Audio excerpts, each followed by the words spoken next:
Nabalitaan nyo na ba itong nagte-trending na Eat All You Can sa Bulacan dahil sa halagang 379 nga lang, ewan to sawa mo ng malalantakan yung kanilang unli lechon at nandyan din yung iba't ibang klaseng nagsasarapang pagkain kaya naman hindi nakapagtataka na pinipilahan at dinarayo sila ng mga karatig probinsya. At meron nga tayong nakasabay rito na pangalawang beses na daw nila pumunta. First time nyo rito?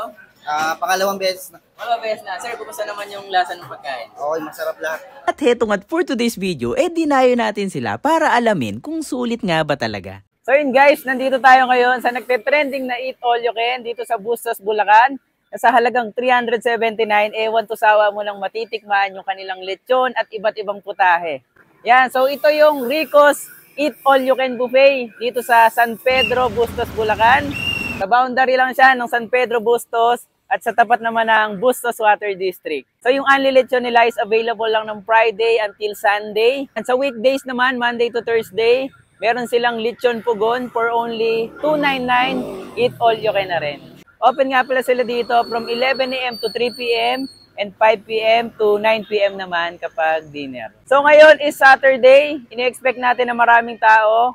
So pumunta tayo rito na maaga para maaga tayo makaupo. At heto nga pala yung mga inabutan nating pagkain na nagbabago-bago daw, depende sa araw. Meron sila dito dinuguan, lemon chicken, mixed seafoods. Tapos meron sila ditong roast pork, Gordon Blue. Meron chop suey, baby back ribs. Meron din sila ditong hamonado, may menudo. Tapos meron din sila ritong gulay, may pansit, yang chow rice, garlic rice, tapos meron ding plain rice. Nandito guys yung pasta biho nila, tapos nakahiwalay yung mga sauce. Tapos meron sila ditong sushi, may leche plan, tapos meron tayong turon, and iba't ibang kakanin. Tapos meron ditong kani salad, vegetable salad, and meron din sila ritong halo-halo. Tapos may siomai and siopaw din sila rito, ayan guys.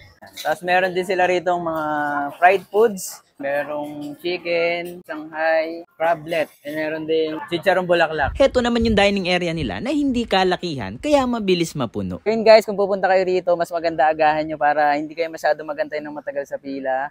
Bago pa sila mag-open, meron ng pila, meron na nagpapalista. So mas maganda na mauna kayo para kayo yung unang ma-accommodate. So guys, ito yung extension nila na ine-expect matatapos within this month. Pag natapos to, siguro kaya na nilang mag-accommodate ng at least 100 to 120 person. Ito naman yung rates nila na 299 kapag weekdays at 379 naman kapag weekends. At kumuha na nga tayo ng mga titikman natin and this time hindi tayo magkakanin. So una nating tikman guys, itong lechon nila.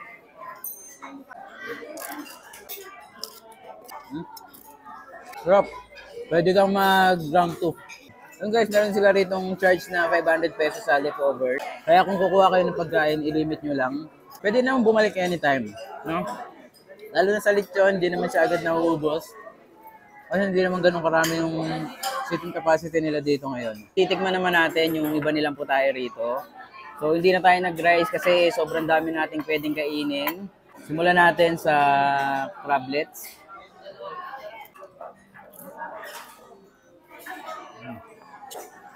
Sarap yung suka, manamis-namis. Maliit man yung hipo nila pero sobrang malaman siya. Utong. Malaman din yung Shanghai nila. Ito naman yung roasted pork nila. Parang kalasa rin siya ng lechon. Sarap ah.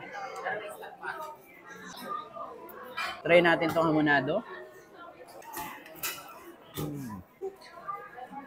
Grabe yung mga luto nila guys. Tikman naman natin yung mga pansit at saka yung mga pasta nila.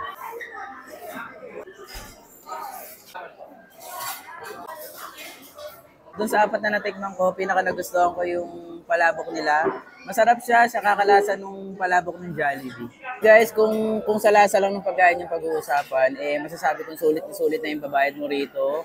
Lahat masarap, tsaka lahat pwedeng ulit-ulitin. And overall nga, masasabi kong sobrang sulit nito dayuhin at hindi ka manghihinayang sa ibabayad mo dahil bukod sa lechon, maraming nagsasarapang pagkain. And kung dadayuhin nyo nga to, I highly recommend na weekends kayo magpunta para naman sulit yung pagdayo nyo. Although mas mura nga ng 80 pesos kapag weekdays, pero mas sulit naman kapag weekends ka pumunta. Kaya naman kung naghahanap ka ng masarap at sulit na Eat All You Can, bisitahin nyo na sila dito sa Rico's Bustos. Ayain mo na rin yung pamilya mo at mga kakilala mo dahil mas masarap kumain pag sama-sama. At ngayon nabalitaan nyo na, alam nyo na yung susunod na gagawin.